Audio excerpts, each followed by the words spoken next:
Ce sont 2 fois, mais je pense qu'il n'y a pas de... Voilà, pas de connexion. Voilà. De nouveau, on vous dit la même chose. Hein. À cause du séisme, il n'y a pas de communication possible depuis l'extérieur. Depuis plusieurs heures, Roger Lauzen, directeur de la SBL Codéar, tente en vain de joindre ses coopérateurs en Haïti. L'île dévastée est en effet l'un des 5 partenaires de cette ONG qui met au point, comme le dit son slogan, des machines pour nourrir les hommes. Dès l'annonce du cataclysme, Roger Lauzen avait empoigné son téléphone. J'ai directement essayé de contacter notre partenaire donc à Camperin.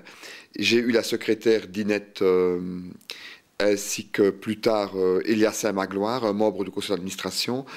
Et en fait, j'ai appris à ce moment-là que M. Sprumont, qui va rarement à Port-au-Prince, était en route pour Port-au-Prince au moment, le jour du séisme. Il est parti vers 13h et est arrivé vers 17h à Port-au-Prince. Et bon, ce n'est que le soir, donc hier soir, que j'ai appris qu'il était sain et sauf. Il a échappé vraiment de justesse, en fait, à un accident grave parce qu'il a voulu rentrer dans un market qui s'est effondré devant eux lorsqu'ils ont voulu l'approcher. Là où l'ONG a installé ses ateliers-écoles, à Camperin, à 220 km au sud de la capitale Port-au-Prince, le tremblement de terre n'a été que peu ressenti.